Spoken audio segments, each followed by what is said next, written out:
1 Tessalonicenses capítulo 5, do 1 ao 11. Mas irmãos, acerca dos tempos e das estações, não necessitais de que se vos escreva, porque vós mesmos sabeis muito bem que o dia do Senhor virá como um ladrão de noite. Pois que quando disserem a paz, segurança, então lhes sobrevirá repentina destruição, como as dores de parto, aquela que está grávida, e de modo nenhum escaparão. Mas vós, irmãos, já não estáis em trevas, para que aquele dia vos surpreenda como um ladrão. Porque todos vós sois filhos da luz e filhos do dia. Nós não somos da noite nem das trevas. Não durmamos, pois, como os demais, mas vigiemos e sejamos sóbrios. Porque os que dormem, dormem de noite, e os que se embebedam, embebedam-se de noite. Mas nós, que somos do dia, sejamos sóbrios, vestindo-nos da couraça da fé e do amor, e tendo por capacete a esperança da salvação. Porque Deus não nos destinou para a ira, mas para a aquisição da salvação por nosso Senhor Jesus Cristo, que morreu por nós, para que quer vigiemos, quer durmamos, vivamos juntamente com Ele. Pelo que exortai-vos uns aos outros e edificai-vos uns aos outros, como também o fazeis. Irmãos, como todos nós sabemos, as cartas de Paulo aos Tessalonicenses, o tema central dela, eu posso dizer assim, gira em torno da volta de Cristo, gira em torno da volta do Senhor, do resgate da igreja, do arrebatamento da igreja. Tanto é que no capítulo 5, Paulo vai discorrer, ou melhor, no capítulo 4, do 13 ao 18, Paulo vai dar detalhes que nenhum outro lugar da Bíblia nós encontramos sobre o arrebatamento da igreja. Vai mostrar o momento exato, como vai acontecer com os cristãos que morreram, como vai ser o arrebatamento, como vai acontecer o arrebatamento. E quando Paulo fala sobre o arrebatamento, sobre o momento que a igreja vai ser tirada, a qual o Novo Testamento chama de o dia do Senhor, Paulo deixa claro para a igreja que tempos, cronos, que a medida do tempo, a quantidade do tempo, não nos foi revelado. Sobre a quantidade do tempo, o tempo em que Cristo voltaria, o dia, a hora. E ele fala também que também as estações não nos foram reveladas. E quando ele usa o termo estação, ele está falando de momentos exatos, de ocasiões exatas, de realizações, de momentos de realizações. E ele também diz que isso também não nos foi revelado. E ele diz que não necessitou descrever a respeito nem do cronos, o tempo, da quantidade do tempo que levaria para Cristo voltar, e nem da estação, do momento exato, da realização do momento, porque os cristãos já sabiam que Cristo tinha dito que ninguém ia saber.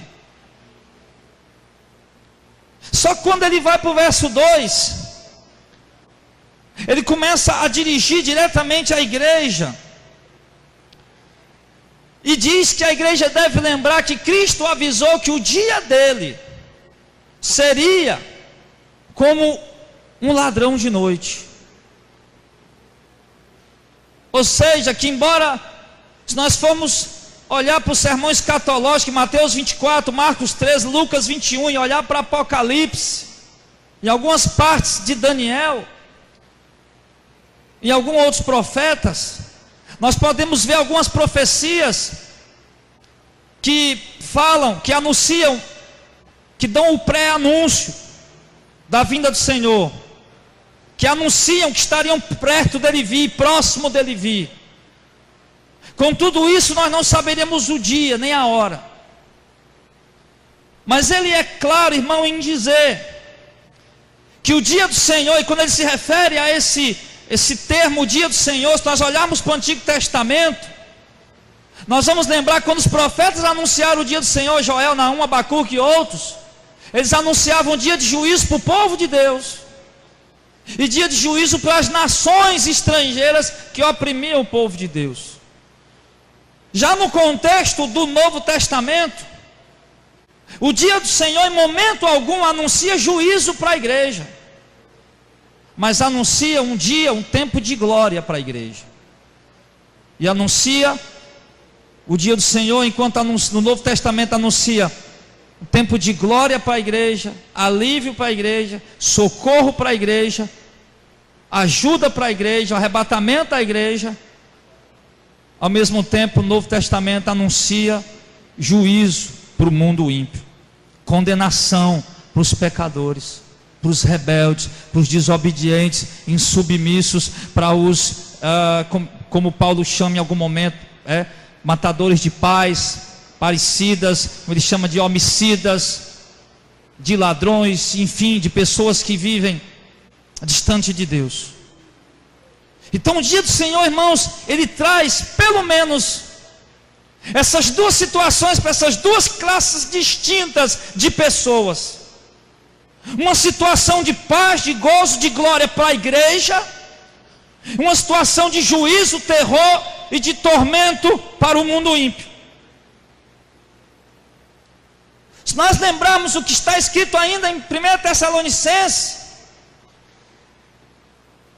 nós vamos lembrar que ainda nas epístolas de Tessalonicenses, nós vamos lembrar que Paulo diz que o Senhor virá como um fogo, como labareda de fogo, tomando vingança de quem não conhece a Deus e de quem não obedece o Evangelho de Cristo. Então nós precisamos, irmãos, entender isso. Por quê? Porque a igreja precisa entender isso. E a igreja precisa, ao entender isso, precisa anunciar isso, precisa pregar isso. Precisamos ser como Noé no tempo dele, precisamos ser como Abraão no tempo dele, como Ló no tempo dele. Precisamos ser como os profetas no tempo dele, que anunciavam o juízo de Deus ao mundo e que tinham a certeza, pela graça de Deus, do seu livramento, da sua salvação, com temor. E então, queridos, ele continua dizendo no versículo 3, que quando estiverem dizendo a paz e segurança, então lhes sobrevirá repentina destruição, como as dores de parto, aquela que está grávida, e de modo nenhum escaparão. O que é que o texto nos revela, queridos? Aquilo que nós já sabemos por conhecer a palavra, de que antes de Cristo voltar, virá um tempo de paz para o mundo, e esse tempo de paz para o mundo representa tempo de perseguição para a igreja. Esse termo paz no grego, eiro, ele não significa apenas paz em si. O termo significa também unir-se, ligar-se, aderir, um retorno à unidade, repouso, prosperidade, quietude. Ele fala também de ecumenismo. Ele fala de uma paz, irmãos, onde as diferenças teológicas, doutrinárias, vão se tornar irrelevantes. E um cristão, aliás, um evangélico, não vai mais se importar com a doutrina herege que prega um católico, que vão estar juntos, fazendo cultos ecumênicos. Que a igreja cristã falsa não vai mais estar preocupado com a heresia budista, hinduísta, islâmica, mas vão estar juntos fazendo cultos ecumênicos. E ele deixa claro, irmãos, que esse tempo vai vir, que esse tempo vai chegar, que esse tempo de paz que o mundo espera, onde as pessoas vão tornar a uma unidade, talvez como nos dias do tempo da Torre de Babel, sim, dominados por um líder que não teme a Deus, por um sistema religioso que embora fale de Deus, mas não conhece a Deus, por líderes políticos que embora falem de Deus, mas não conhecem a Deus.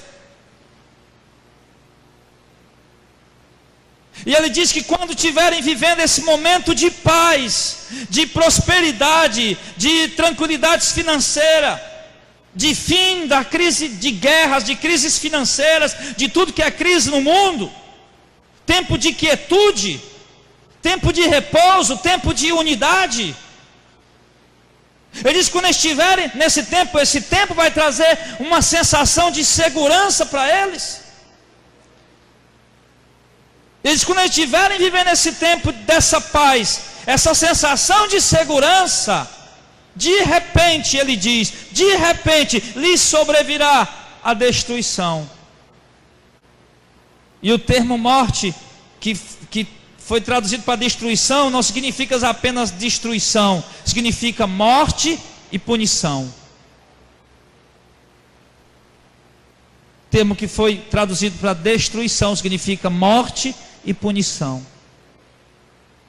seja, quando chegar o tempo em que o mundo vai estar vivendo a paz e a igreja sofrendo a perseguição, e quando chegar o tempo da prosperidade que eles tanto querem, do equilíbrio financeiro, do fim da desigualdade social, do fim das crises, das guerras, e quando chegar esse momento de quietude, de paz, de tranquilidade, de repente virá morte e punição sobre eles. Por quê, queridos? Porque eu me recordo do que aconteceu com o povo de Israel quando saía do Egito. Um povo desobediente que murmurou no deserto, que queria água e Deus mandava água da rocha. Um povo que murmurou, queria comida e Deus mandou pão. E eles depois murmuraram porque só comia pão, Deus mandou carne. Mas no dia que Deus mandou carne, Ele mandou tanta carne para o povo preparar para comer. E quando eles tiveram o trabalho de depenar aquelas codornizes e cozinhá-las, escaldá-las e torrar elas no fogo, e a Bíblia diz que quando eles começaram a comer e mastigar, sentindo quietude, paz e tranquilidade, antes deles terminar de mastigar para engolir, veio a punição de Deus sobre a vida deles. E é isso que vai cair sobre o mundo. Quando as pessoas, quando a sociedade achar que já alcançou o que queria ter alcançado, que já conseguiu o que queria ter conseguido, quando os líderes mundiais, católicos, evangélicos, esses líderes dessas falsas igrejas, e todas as outras igrejas falsas, quando eu digo falso, eu me refiro, irmão, na visão bíblica, ortodoxamente falando, ortodoxa. Claro que toda religião para si é verdadeira, mas eu falo falsa na questão bíblica, na questão da doutrina reta, ortodoxa, que é a doutrina que não está alinhada com a verdadeira palavra de Deus, embora para eles ela seja considerada verdadeira, contudo ela é uma falsa doutrina, uma falsa religião. Então cairá a punição de Deus sobre o mundo, virá destruição, virá morte, virá punição de Deus. Se nós olharmos, irmãos, lá em Apocalipse capítulo 15, no versículo 10, quando abre o quinto selo, quando a sociedade está vivendo ali em paz, durante o reinado da besta, do anticristo, quando o quinto selo é aberto, e uma taça é derramada sobre o trono da besta, que o trono dela entra em falência, o mundo começa a morder a língua, por causa das dores que eles vão sentir.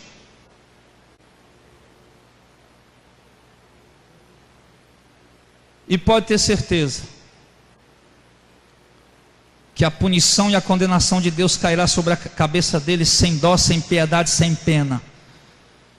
Porque Deus é amor, Deus é misericordioso. Deus é bom demais ao ponto de ter salvado um pecador como eu, como você.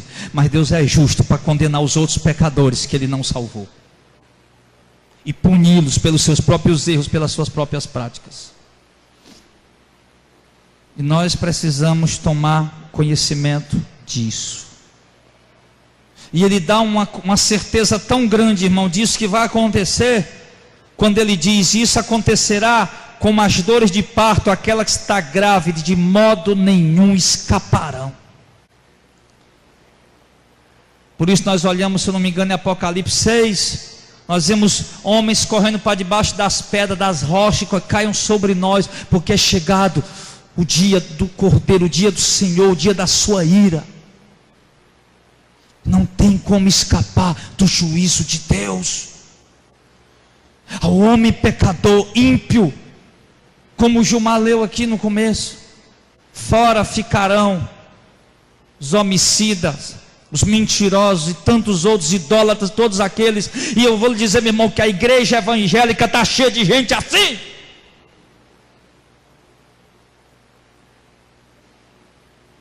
Será que você é um desses? Será que você é um desses que ama a mentira? Será que você é um desses idólatras? Eu minto, mas eu sou eleito. Eu minto, mas eu sou crente. Eu minto, mas eu sou salvo. Está errado, está pensando errado. Por quê, pastor? Mas a minha salvação não está garantida. Calma aí, meu querido. Se você mente e ama a mentira, isso é uma característica que você não é salvo. Você apenas pensa que é. Você apenas acha que é. Você apenas foi convencido por si mesmo que é. Contudo você não é, porque as suas obras mostram isso.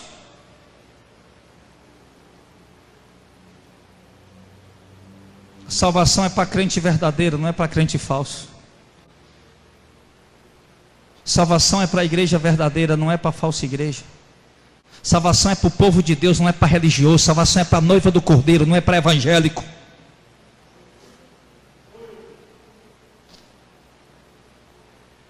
Vai vir punição. Quantos, quando Cristo via nas nuvens em glória buscar a sua igreja e forem arrebatados, quantos evangélicos vão ficar?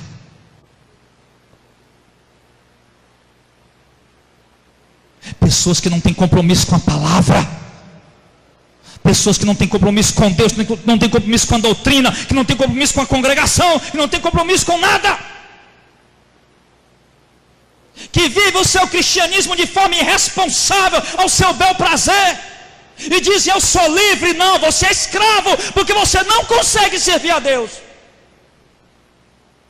Porque se você fosse livre, você seria escravo de Cristo e o serviria.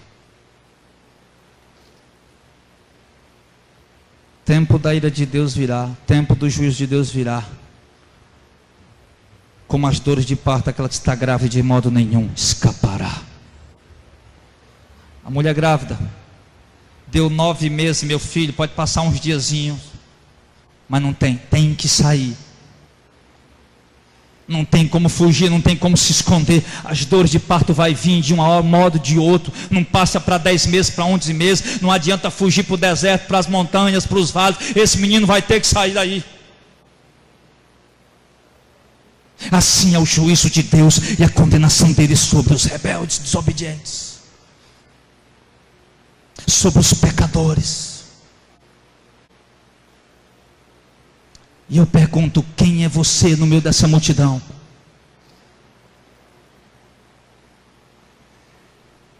Quem é você no meio dessa multidão?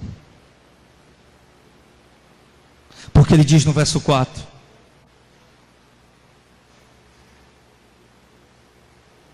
mas vós, irmãos, vocês, amados irmãos, vocês não estão em trevas, para que aquele dia vos surpreenda como ladrão. O que ele está falando? Falou já da volta de Cristo, do arrebatamento.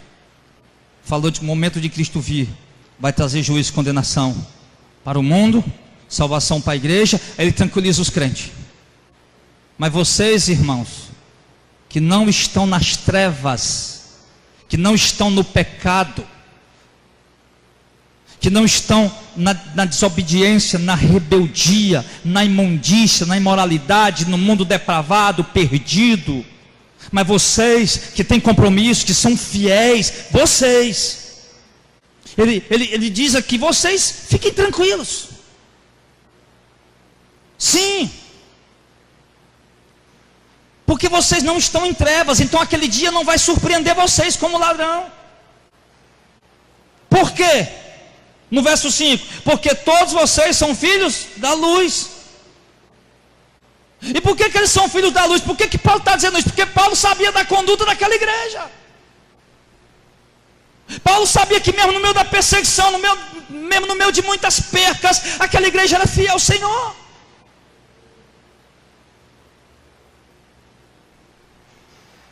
Paulo sabia da depravação social que havia naquela região, e sabia que muitos cristãos tinham saído daquela depravação, porque tinham tido um encontro real com Cristo, tinham sido resgatados por Cristo, e agora estão vivendo na luz, estão vivendo na palavra, na obediência, porque quando a Bíblia fala de luz, ele está falando do viver a palavra. Cristo disse: eu sou a luz do mundo.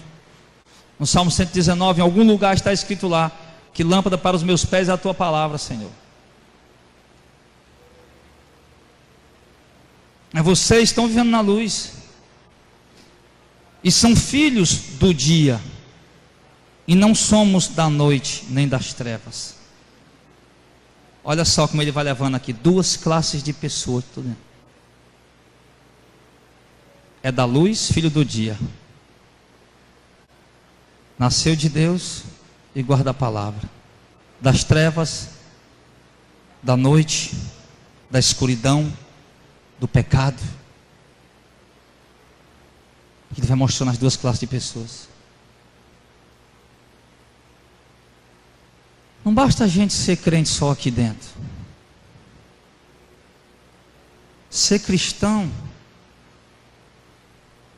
não se resume a um momento de culto público como esse. Ser cristão é algo intrínseco, faz parte do nosso caráter, nossa personalidade, das nossas vidas, da nossa obra. Nós vivemos o cristianismo dia a dia. Nós somos cristãos. Nós não estamos cristãos, nós somos. E se nós somos cristãos, o nosso cristianismo vai muito além desse culto de 2 horas. Se eu sou um cristão, o meu cristianismo é vivido dentro da minha casa, com a minha esposa, com meu filho, com o marido. Se eu sou um cristão, o meu cristianismo é vivido no meu trabalho, com honestidade, com verdade, com sinceridade. Se eu sou um cristão, eu vivo o cristianismo na rua, no trânsito, na escola, na faculdade, em qualquer lugar, nos meus relacionamentos, porque eu sou da luz. Quem é da luz é filho do dia, é filho de Deus, tem a semente de Deus, e vive em Deus. Contudo, há também aqueles que são da noite, das trevas. Da noite e das trevas. Esses a gente vê quando a gente olha para um bar, que eles estão lá sentados, enchendo a cara de cachaça, de bebida, se embriagando. Das trevas, da noite. Esse a gente vê indo para os bailes, os forrós, para as festanças, nos motéis se prostituir. Das trevas, da noite, do pecado. Esses a gente identifica no seu trabalho, pela sua conduta, seu comportamento, desonestidade, conduta depravada, pervertida. Esses a gente identifica. Mas e aqueles que têm capa? Mas e aqueles que se cobrem com a capa, com a Bíblia embaixo do braço, com um copinho de ceia na mão direita, na mão esquerda, tomando num tanque batismal? E aqueles que se escondem assim? Dentro das igrejas, muitas igrejas evangélicas do Brasil.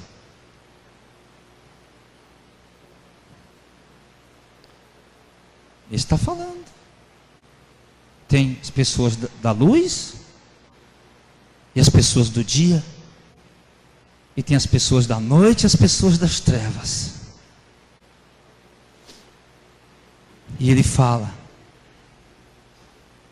ele dá um alerta para nós. no verso de número 6. E dá um alerta e diz: não durmamos.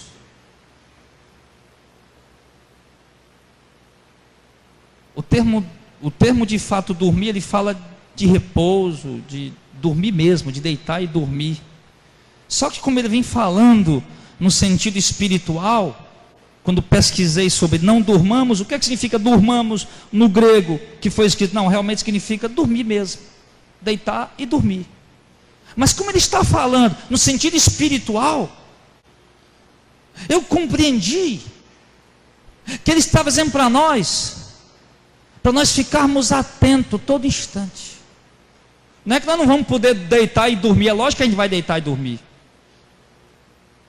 Mas no sentido espiritual ele está falando para nós estarmos vigilantes e atentos.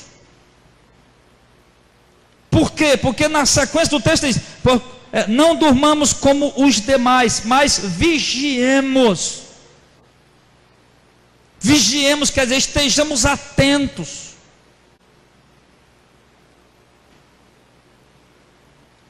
Estejamos atentos.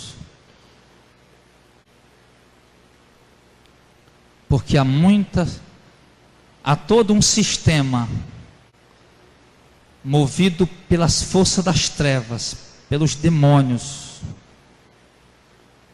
que manipulam o meio político e social, e toda a área física a qual nós fazemos parte, o mundo físico. A Bíblia diz que o diabo é o Deus desse século, quer dizer que ele está manipulando as coisas e trabalhando contra nós, trabalhando contra você. Para quê? Para roubar a sua salvação? Não, isso ele não pode. Então para que ele trabalha contra você? Para deixar você na inércia, para deixar você acuado, acomodado. Então por que ele está trabalhando contra você? Para você se tornar aquele crente negligente, aquele crente sem compromisso, aquele crente que não está nem aí para o dom que Deus lhe deu, para o talento que Deus lhe deu, para a obra que Deus te deu, te chamou, te confiou. Para você se tornar só aquele crente de carteirinha de alguma denominação e pronto, eu sou evangélico. E não é isso que Deus quer de nós. Deus escolheu um povo e deu uma ordem a esse povo para ir marchar e trabalhar em prol do reino dele.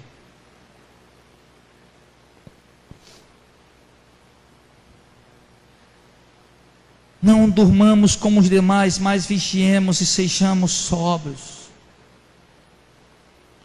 Porque os que dormem, ou seja, aqueles que perdem, que são displicentes, que não percebem o que está acontecendo,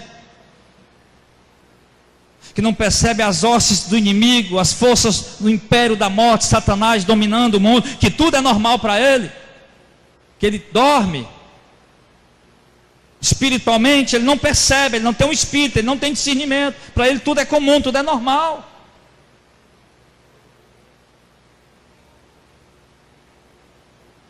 Não, porque os que dormem, dormem de noite. Ou seja, ele fala aqui, os que dormem, dormem de noite. Quando ele fala da noite aqui nesse contexto, ele está falando de pecado, de trevas,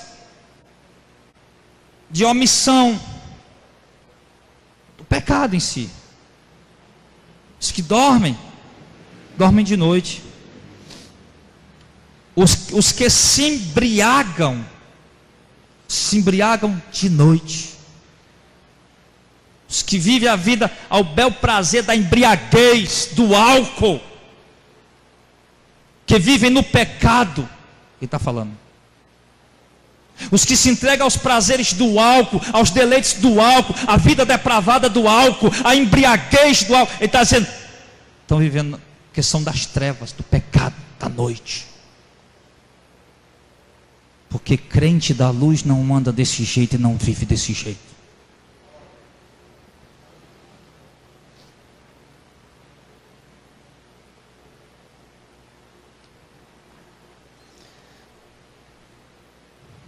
Ele já está deixando claro.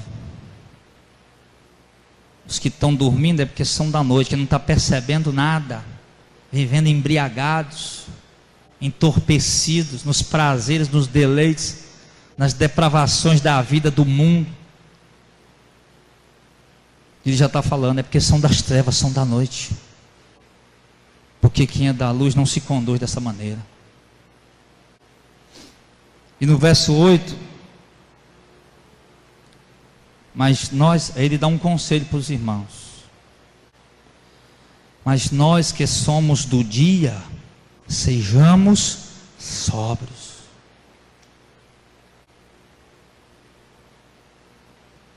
Quantos crentes talvez não estão no culto hoje, porque preferiram ir para o shopping? Quantos crentes talvez não estão no culto hoje, porque preferiram ir para a praia?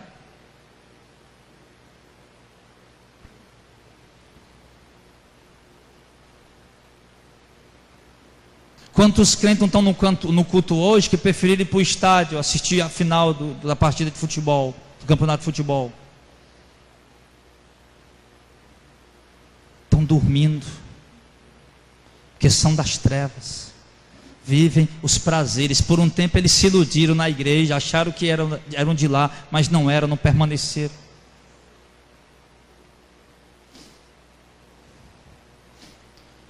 Então nós somos do dia. Tem alguém do dia aqui, amém? Tem ou não tem? Então nós que somos do dia, irmãos, sejamos sóbrios. Sejamos sóbrios, estejamos atentos.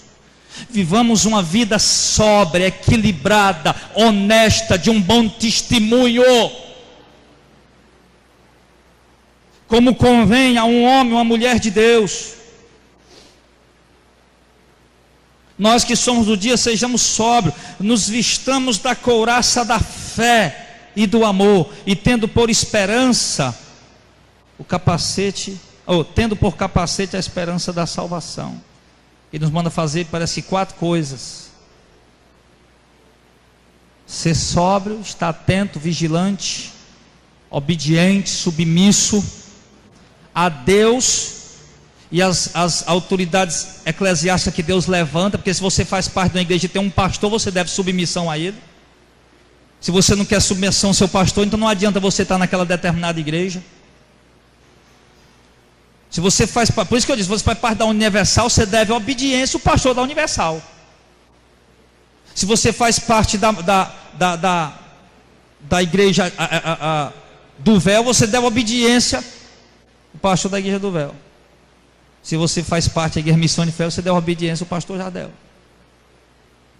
Se você não quer obedecer, submeter às autoridades eclesiásticas que Deus levanta, não adianta você, tá?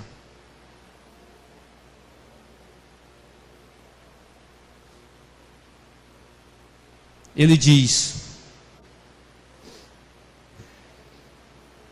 mas nós somos do dia, sejamos sóbrios, estejamos atentos, submissos, obedientes à palavra de Deus, vestindo-nos da couraça da fé.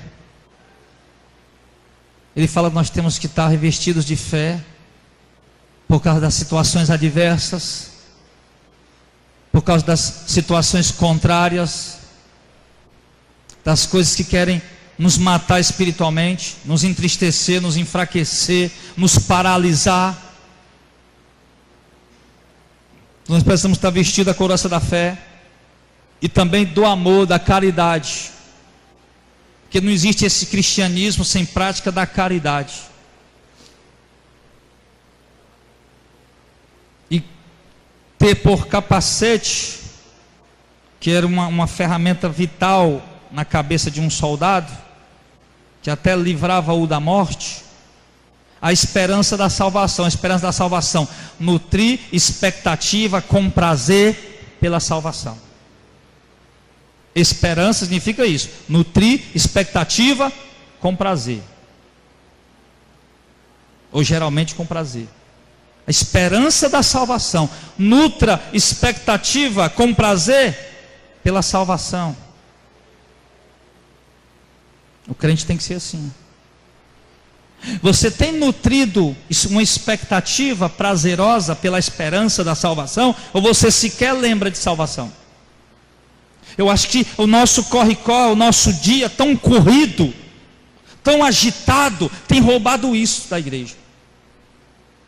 Tem arrancado isso da nossa mente, do nosso coração. Esperança da salvação, expectativa prazerosa pela salvação, pelas moradas eternas,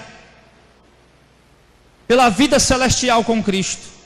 Eu acho que não há mais essa expectativa prazerosa na mente e no coração da maioria de nós.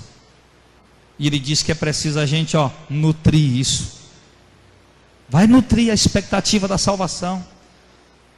Como é que eu faço, pastor, para nutrir essa expectativa? Eu quero ter ela dentro de mim, essa expectativa prazerosa da salvação, de que vou morar com Cristo, essa alegria, o gozo. Primeira coisa que você tem que fazer, parar de ouvir esses hereges que você fica ouvindo nas rádios. Você não fica ouvindo herege na rádio pregando? Você não fica ouvindo ele dizendo que Deus vai te dar isso, Deus vai te dar. Você não fica ouvindo isso, e você tem hora que até fica lá, amém, amém, o coração lá. Então para de ouvir esse lixo, essa porcaria, porque isso vai roubando a expectativa da salvação, o prazer da salvação, e vai colocando em você uma semente mundana maligna, de cobiça pelas coisas do mundo, e você não percebe. Por isso você está assim como você está agora. Morreu a expectativa da salvação, e está aí o coração queimando o vivo pelas conquistas terrenas. Por quê? Por conta disso. Palavra é semente, ela é plantada, ela dá fruto. Por isso que está dando esse fruto aí agora na sua vida. Quer nutrir a expectativa prazerosa pela salvação? Para de ouvir os hereges que você fica ouvindo na rádio, na televisão. Vai ouvir pregador que fala do reino de Deus. Ouve o Clésio Horácio que prega aqui, se você não aguenta mais ouvir eu. Ouve o Clésio Horácio, ouve o Gilmar Porfírio. Ouve o Paulo Júnior, o Paul Washer. Vai ouvir homem que prega o reino, meu filho. Vai ouvir pregador, ministério que prega a verdade bíblica, que prega o evangelho genuíno e verdadeiro. É a primeira coisa que você tem que fazer. Ah, pastor, eu não sabia, olha. Por isso que aquela alegria, aquele gozo, aquela expectativa prazerosa da salvação que tinha no meu coração, quando eu cheguei aqui, morreu. Exatamente, porque você matou. E está ouvindo o lixo. Não plantou a semente da teologia da prosperidade? Não gostou do blá blá blá deles? Entrou, filho, está produzindo fruto. Matou a expectativa da salvação, morreu. Olha como é que você está depois disso. Nem orar se ora mais. E quando ora, nem prazer mais pela presença de Deus você tem. A única coisa que você sabe pedir é conquistas materiais, solução de problema. Não há mais aquele choro: Senhor, derrama o teu Espírito sobre mim, Senhor, me enche do teu Espírito Santo, Senhor, me renova, me dá dons espirituais, eu quero ser usado. Você não pede mais isso. Precisamos nutrir a expectativa prazerosa da salvação em nosso coração. Pastor, você está falando comigo? Não estou falando com... na verdade eu não estou falando com ninguém. Quem está falando aqui é a palavra de Deus. É por isso que ela está revelando coisas assim tão profundas. Por isso que ela está revelando coisas assim tão ocultas. Nutrir a expectativa.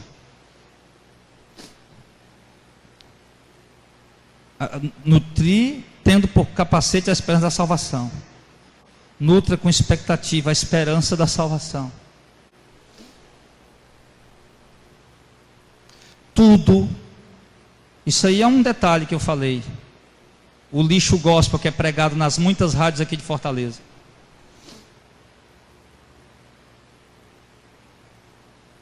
Mas o que é mais?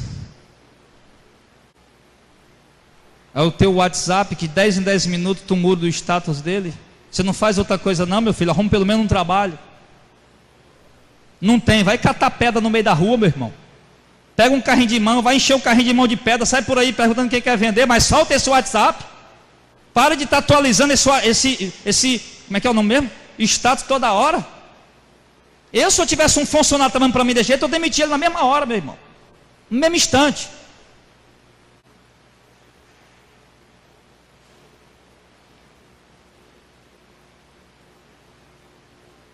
Outro dia eu ouvi um cara perguntando: você consegue ir ao banheiro sem levar o WhatsApp ou o Facebook? Você consegue ir ao banheiro sem estar lá com o Facebook? Você consegue almoçar sem estar lá com o Facebook? Você consegue tomar café sem estar lá com o Facebook? Você consegue sentar no banco sem estar com o Facebook? Consegue dirigir no seu carro sem estar com o Facebook? Consegue estar dentro do ônibus sem estar com o Facebook? Não consegue, está viciado, morreu. Como é que vai nutrir expectativa pela salvação, filho, se você está ficando adormecido, perdendo a sobriedade? Não sabe usar ferramentas tão boas e tão importantes como o Facebook, como o WhatsApp, como tantas outras. Não sabe usar, viciado.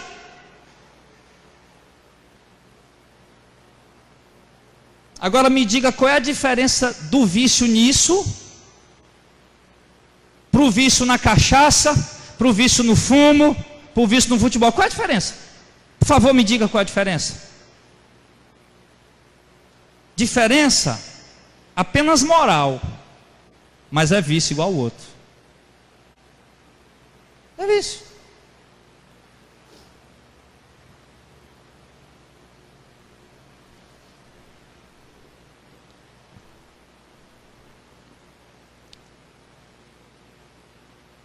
Nutrir com esperança, com expectativa, a esperança da salvação.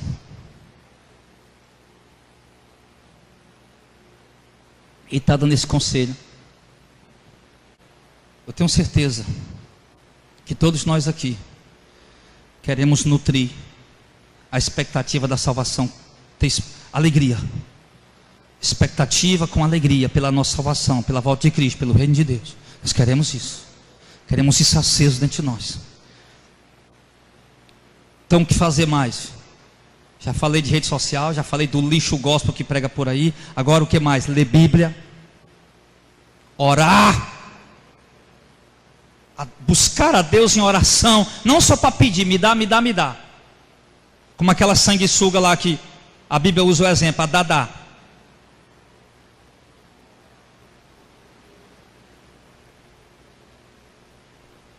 Mas ir lá aos pés do Senhor e pedir a Deus: Senhor, eu quero ter prazer de estar aqui em oração. Eu quero ter o prazer, Senhor, de vir aqui em oração só para te adorar, só para cantar um louvor para ti, com a minha harpazinha aqui, cantar um louvor, Senhor. Eu e o Senhor, só nós dois, eu cantando um louvor para ti aqui, fundo do meu coração, te adorando. Não é um sabor de mel, não, é um louvor para Deus.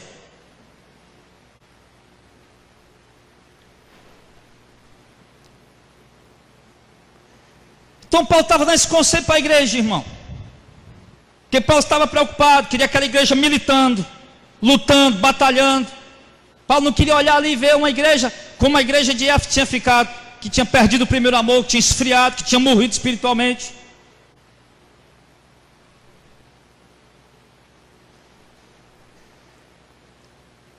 E Paulo diz o motivo pelo qual está pedindo para os irmãos ser sóbrio, vigiar, vestir a couraça da fé, do amor, da caridade, e ter, a nutrir com expectativa, a expectativa da esperança da salvação com alegria. Por quê? Porque Deus não nos destinou para a ira. Essa ira que vai vir no dia do Senhor não vai cair sobre nossa cabeça, é isso que Paulo está falando, vai cair sobre os ímpios, não sobre nós.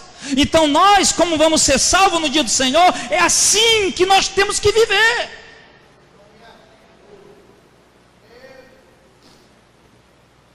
Deus não nos destinou para a ira, mas para a aquisição da salvação por nosso Senhor Jesus Cristo. É por isso que vocês têm que ser sóbrio, estar vigiando, atento, com a couraça da fé, caridade, capacete da esperança da salvação, e nutrir essa expectativa e ter prazer nela. É por isso que vocês têm que ver assim, porque vocês foram destinados para ser salvos e não para sofrer a ira de Deus. E é assim que crente vive. E os que não vivem dessa forma é porque não se converteram, não tiveram encontro com Deus. Está claro.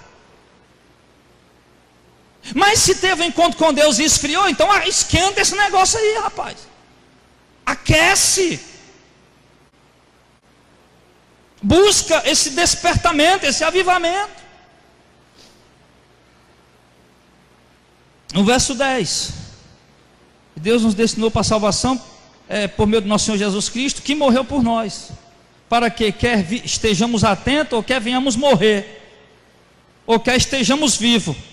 Aliás, para que, por meio de Jesus Cristo que morreu por nós, para que quer estejamos atentos, vigiemos, né? Estejamos atentos, ou quer durmamos, ou seja, ou quer venhamos morrer, vivamos juntamente com Ele. Ou seja, nós vivemos vivendo como quem é da luz, quem é do dia, revestidos, sóbrios, atentos, revestidos da couraça, da fé, do amor e da esperança da salvação. Sim, esse Cristo que Deus nos destinou para nós, a nós para a salvação por meio de Cristo. Então nós vamos estar com Ele, quer nós esteja vivo aqui vigiando, quer a gente venha morrer, mas nós vamos estar junto dele. É assim, e ele já deixa claro para nós com isso, irmão, que o crente que anda na luz está junto de Jesus. O crente que anda na luz, Cristo está com ele. Eu conversava com os irmãos ontem, e a gente falava sobre a questão da morte, e falava que o crente não tem medo da morte, ele tem medo de como ele vai morrer, se vai doer, se vai sentir alguma coisa, mas da morte em si, para onde ele vai, ele não tem não. Por quê? Porque ele anda na luz, ele vive na luz, ele é servo da luz, ele na palavra de Deus. Sim, ele anda na presença de Deus, e ele sabe que quer ele esteja vivo aqui agora, vigiando, Cristo está com ele, quer ele venha morrer, ele também vai estar junto de Cristo. E ele tem essa consciência, essa fé, essa convicção. E você está tendo? Então no final, no verso 11, para concluir, ele diz: então, exortai-vos uns aos outros, e edificai-vos uns aos outros, como vocês já vêm fazendo. Pronto. Pastor, a palavra do domingo passado foi boa, nós demos glória a Deus, aleluia, foi tão alegre. E hoje, pastor, eu estou com medo. Não precisa você ter medo não. Você quer que eu pregue a mesma coisa todo domingo? Quer que eu faça isso? Nem eu vou aguentar pregar a mesma coisa todo domingo. Deus falou o que Ele queria falar domingo, e hoje Ele falou o que Ele quis falar hoje. E nós, como ovelhas do rebanho de Deus, temos apenas que ouvir e reconhecer: estamos errados, vamos mudar, e acabou. Vamos fazer igual o povo, quando o Esdras foi ler o livro da lei, e o povo ouviu ali a exortação, começou a chorar. Tinham que fazer o quê? Estamos errados. Começou a chorar: Senhor, perdoa, nós vamos te buscar, vamos se consertar. Então, exortai-vos uns aos outros e edificai-vos aos outros, como também o fazeis. Então, é nosso dever, pela proximidade da vinda de Cristo, irmãos, continuar sendo exortados. Se você não gosta de ser exortado, me perdoe dizer, é porque você não é ovelha, você é bode. Bode não gosta de ser exortado. Ovelha gosta de ser exortada. A ovelha, quando é exortada, ela escuta, ela ouve. O bode não, pula a cerca e vai embora.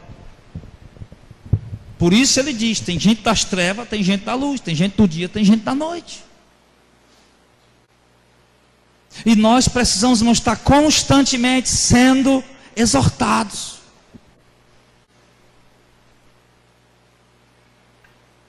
Precisamos estar constantemente sendo exortados, exortando uns aos outros, edificando uns aos outros, como também já vinha fazendo e continuar fazendo.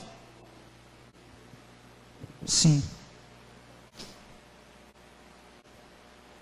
Olha o evangelista Clésio aqui, todo mundo conhece ele. Um homem de muita confiança minha. Um rapaz que me ajuda. Quando a gente está em reunião, debatendo algumas coisas, me dá conselho, me ajuda, me orienta. E em momento dessa caminhada, eu já precisei repreender o Clésio tão duro. E a atitude do Clésio comigo nas repreensões era só baixar a cabeça e me ouvir.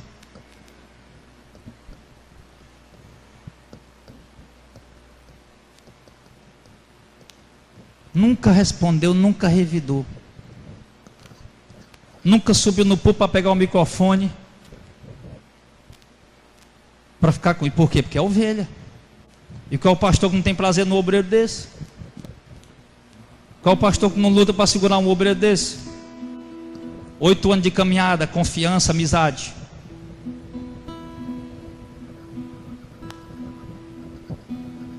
Exortais uns aos outros. E a exortação vem por quê? Porque há amor, há zelo. Exortai um ao outro, como vocês já vinham fazendo, e continue fazendo, porque isso é bom para vocês. Ou seja, quando seu marido estiver errando, minha irmã, chegue lá com amor. Claro que ele é o cabeça, você deve obediência a ele, mas você é a esposa dele. Chega lá para ele e o repreenda com amor. Meu filho, você está errado. Mesma coisa quando a sua mulher tiver também.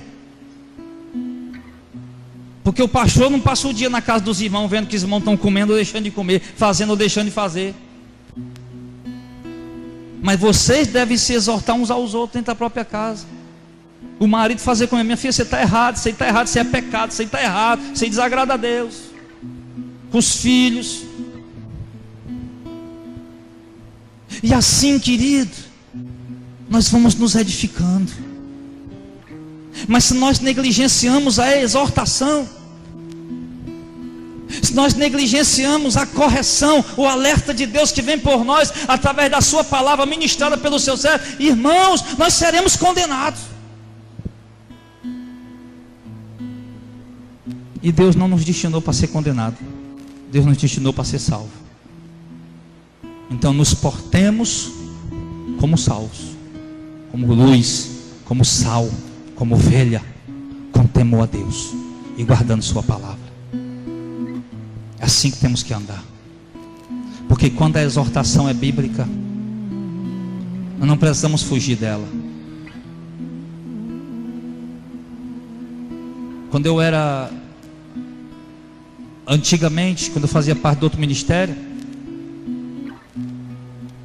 quando você muito trabalha na obra, como eu falei o caso do Clésio, quando você trabalha muito na obra, você aparece muito, e no que você faz muita coisa, você acaba errando, cometendo coisas.